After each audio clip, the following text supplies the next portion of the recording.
a 40 metros de la casa de posta, que nos ha servido como referencia para describir lo que fue el primitivo camino real que conectaba Telde con Agüime, nos encontramos en el llamado Cruce del Ejido, que también va a ser lugar de referencia para hablar de la vía que va a sustituir al antiguo Camino Real por un nuevo camino.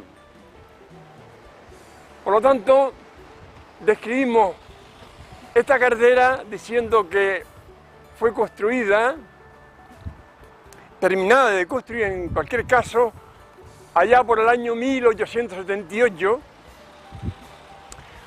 después de una reivindicación de todos los pueblos del sur, para que tanto Ingenio como Agüime, Tirajana, Sardina, Carrizal, quedaran conectados con Telde.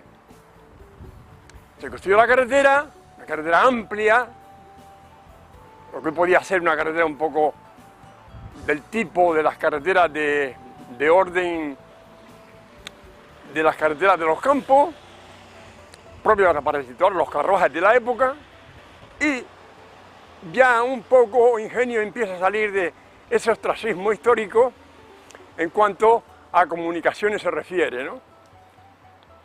Esta vía, naturalmente, en su momento, aquí no existía ningún tipo de construcciones, tan solo la casa de posta. Por ese motivo, el pueblo, que en un principio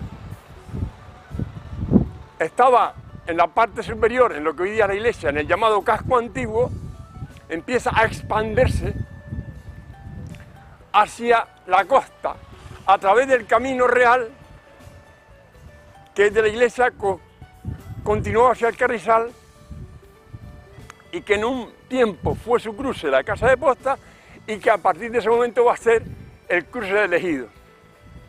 Con el tiempo, esta expansión del pueblo hacia el Ejido se fue convirtiendo en uno de los barrios más importantes.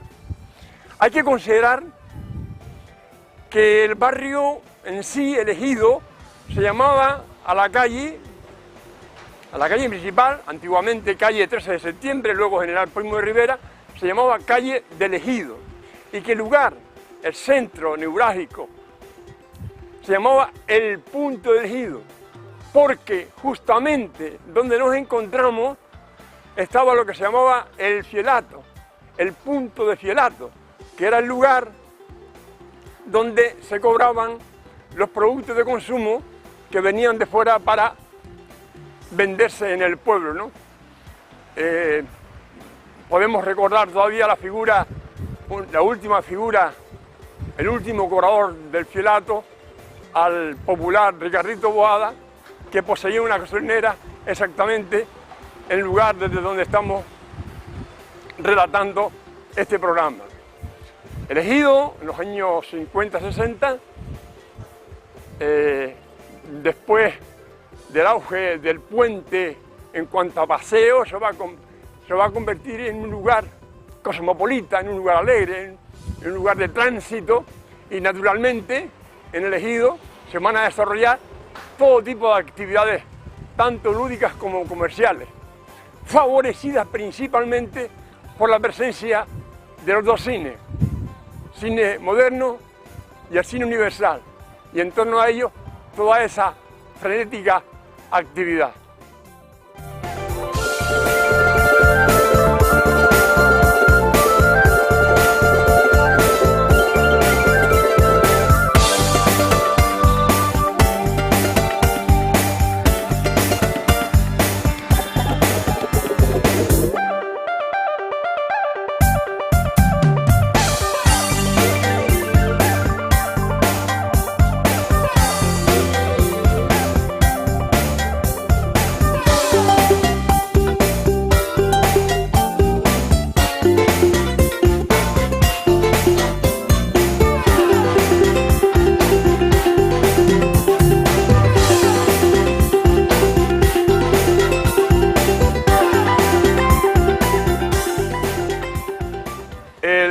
llamado cruce del Ejido o punto del Ejido, o el punto, para ser más conciso, está franqueado por 4 edificios.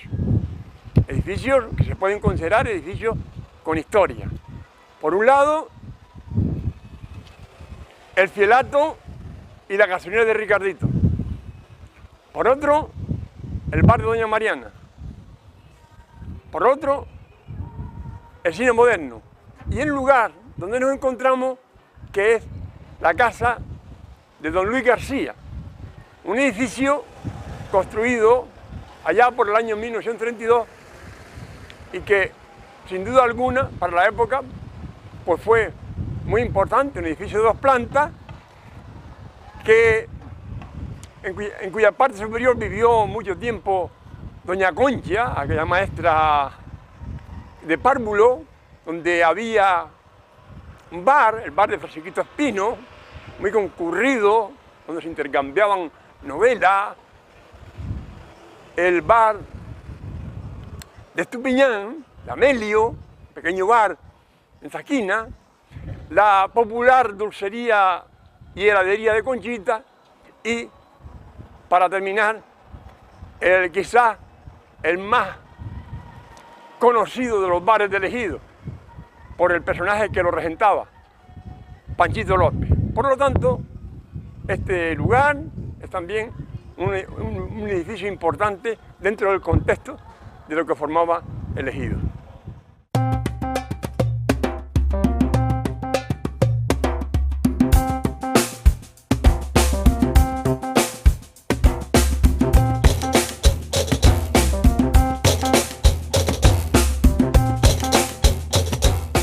Al salir por esta puerta, recreamos los que hemos vivido una época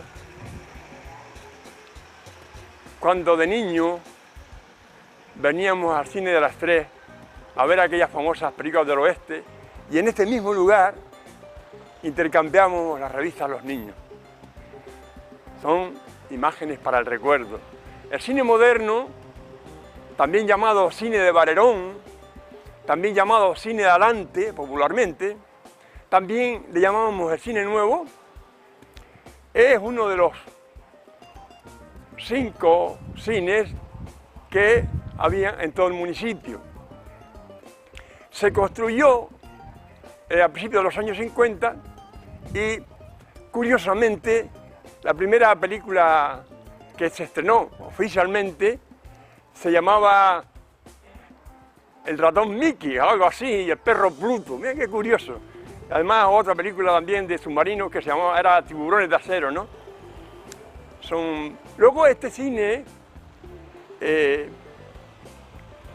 funcionaba como cine, película, y a la misma vez, en algunos momentos, se llegaron a hacer interpretaciones de comedia, se llegaron a hacer actos sociales, se llegaron a hacer representaciones teatrales. Aquí se le hizo el homenaje a José Suárez. El cine, en primer lugar, estuvo, llamamos el cine de Varerón, porque su dueño era don Pedro Varerón. Luego estuvo regentado por un tal don Agustín, más tarde por sus hijos. En un principio se hacía la propaganda a través de un camión con un megáfono. Los niños iban con los carteles entre el pecho y las espaldas para hacer propaganda, para hacer publicidad de las películas, ¿no? Era tan grande la afición al cine que todas las noches esto estaba lleno de gente. Y los domingos, con 2 funciones diarias y los domingos con 4 funciones, pues no cabía la gente en el cine. Naturalmente, con la decadencia de los cines por la transformación de las costumbres sociales y por la presencia de la televisión, desaparece el cine por los años 80 y con el cine un poco el cosmopolitismo que siempre caracterizó al Ejido.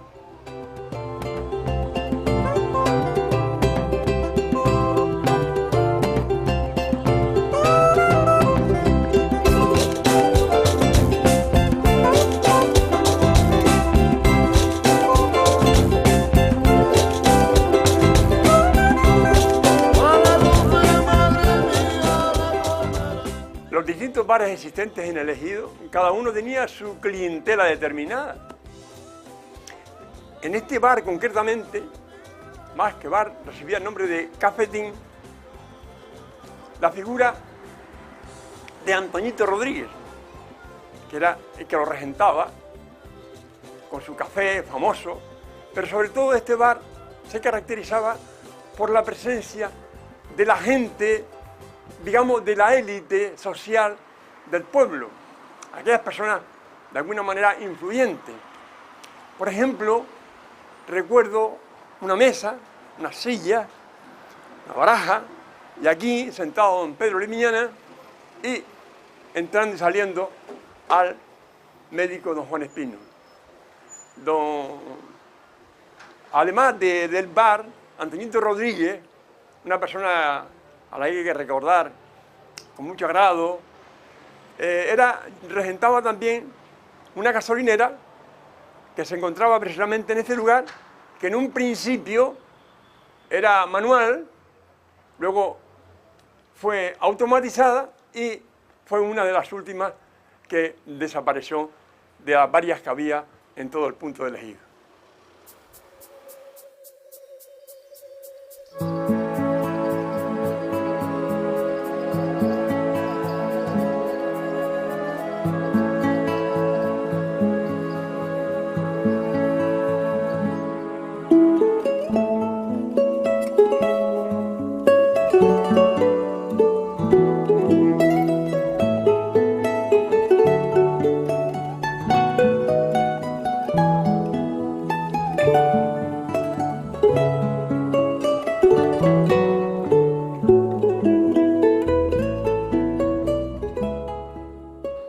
Los cines, aparte de su función como espectáculo, pues ofrecían a su vez al público las relaciones humanas. Ahí se conocían los chicos con las chicas, se daba a ver la gente, se efectuaban los paseos domingueros por este lugar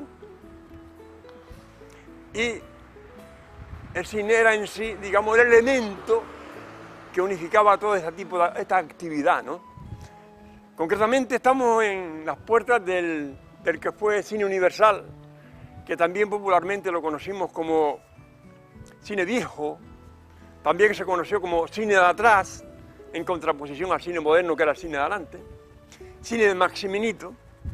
Este cine se empezó a construir el año 1932 y a los pocos años ya estaba terminado, ¿no? Digamos que fue después del cine parroquial del Carrizal el segundo cine que se va a construir en el municipio. Estuvo dirigido mucho tiempo por Maximilito Díaz y un socio, que era también un hombre muy popular, al que conocimos todos como Frasquitos de Florentina, un hombre bonachón, que dejaba muchas veces entrar a los niños gratis al cine. Y fue muy popular, aunque con un aforo un poco inferior al cine de adelante, ¿no? También en este cine, históricamente, hay que recordar también las obras teatrales que durante la etapa republicana se hicieron aquí, obras de teatro, bailes típicos y, de forma especial, a la figura de Juanico Nuez, que en este cine llegó a representar obras de Shakespeare, obras de Molière, de Lope de Vega, de Calderón, y luego prácticamente por las películas que llaman, donde el público siempre lo que iba a ver era una del oeste, o una de bandidos, o una de piratas, y siempre poniendo por delante a la figura del protagonista, de Rofflin, o de Ralph Jackson, o de Gary Cooper, ¿no? Así se podía definir en las películas severinas. El cine, posteriormente, lo regentó un hijo de Maximilito Díaz, José, y dos de sus hermanas, y prácticamente fue un cine, digamos, de tipo familiar, donde los hermanos prácticamente eran los que se encargaban de las distintas tareas, de operador, de recoger las entradas, y el cine, igual que el cine moderno, igual que todos los cines, pues también desapareció por la década de los 80.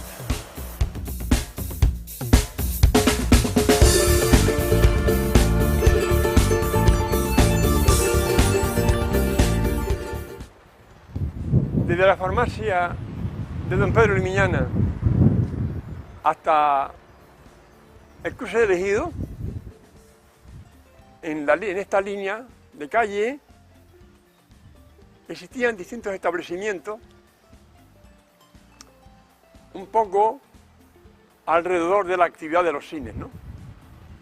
En primer lugar, nos encontramos con el bar de Juanito Castellano. Juanito Castellano fue un personaje querido y respetado por todos, que tenía un hombre muy serio, que tenía un bar donde había unas mesas y sobre todo los domingos había una gran actividad.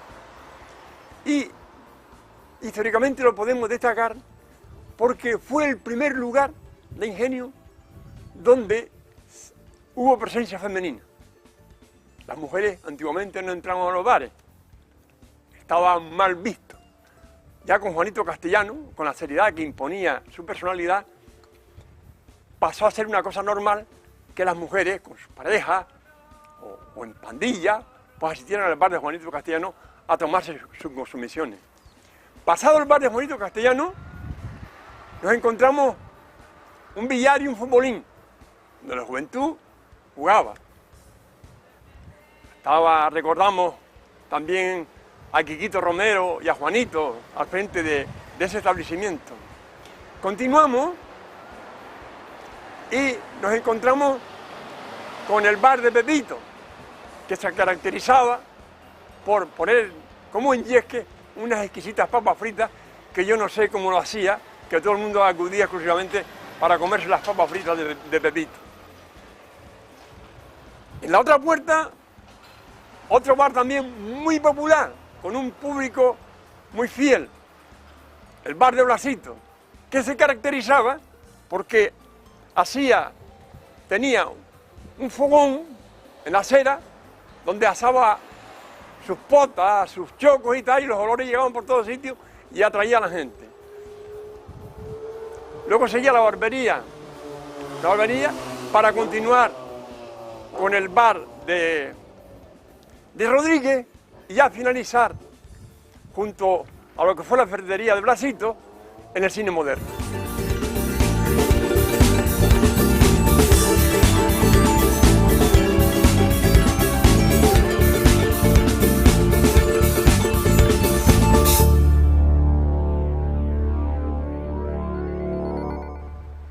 Dentro de la diversidad de establecimientos en la calle principal, en lo que fue la carretera y en lo que es la carretera general, nos encontramos con la farmacia de don Pedro Limiñana, a la cual hay que destinarle un pequeño capítulo porque fue la primera farmacia existente en todo el sur de la isla. Don Pedro Limiñana era un señor que había estudiado en la Universidad de Santiago de Compostela, su madre era de Ingenio, su padre procedía de Valencia y recién terminados sus estudios, funda la farmacia que no estaba en un principio en este lugar.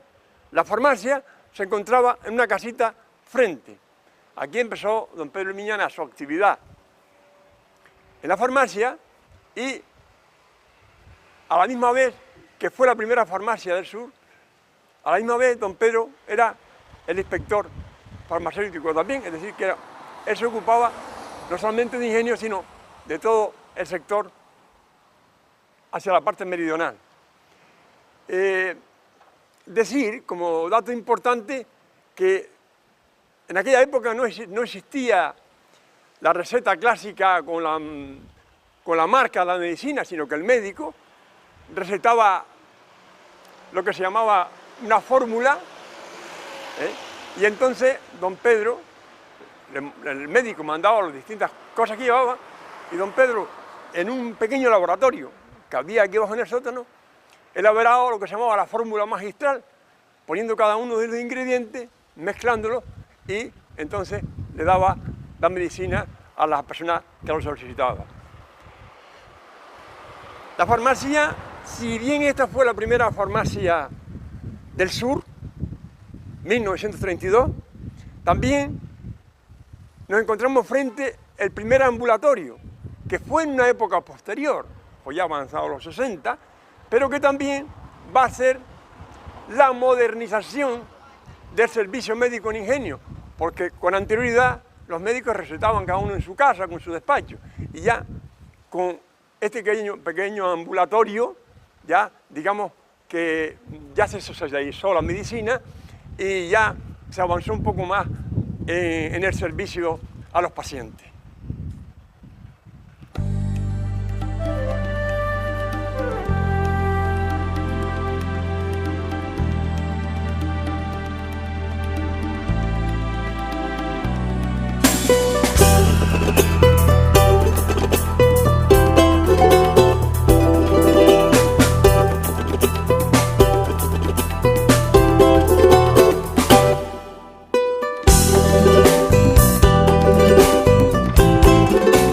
En este relato del Ejido en la mitad del siglo XX, no podemos olvidarnos de la existencia de la giroría de Petrita, de las ferrerías de Blasito y de Juan Romero, de la tienda de moda de Anita Segundina, pero principalmente la existencia de un bar, digamos que fue uno de los bares más populares que han existido en Ingenio durante mucho tiempo, ¿no? Sobre todo por la persona que lo dirigía, Panchito López. Panchito López era un hombre apreciado, era un hombre respetado por todos, que tenía su bar y que abría desde la madrugada. Ya en las primeras horas, ya el bar de Panchito López estaba lleno de gente para tomar un café que tenía cierta fama. También tenía mucha fama la pata de cerdo que hacía Panchito y los personajes que se acercaban a la barra, ¿no? Panchito López era un hombre que aparte del bar, pues también hacía helado. Era un hombre que fue presidente del Club de Lucha Magnidra y un hombre que hacía incluso actividades atléticas, celebrándose carreras aquí en este lugar, que se recuerdan perfectamente, ¿no? Si seguimos el trayecto hacia Güime, podemos encontrarnos con el bar de Espino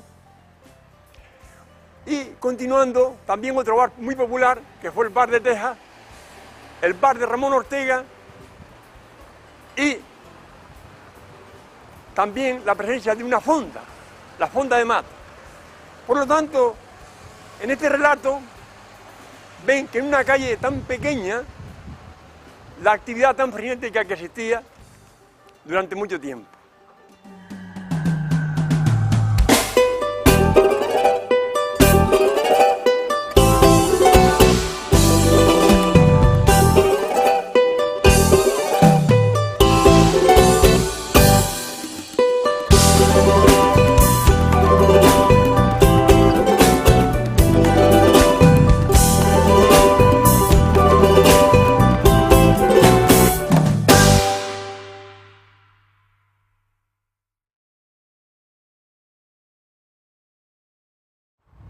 Ya en el final de la calle del Ejido, de esa calle de la que hemos hablado, tan activa,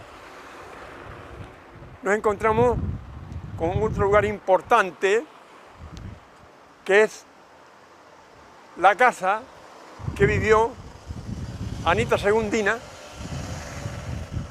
Anita Hernández, que fue una caladora ejemplar, recibió varios premios y que de alguna manera dio al pueblo una aureola un tanto universal con los trabajos que se hacían en su taller.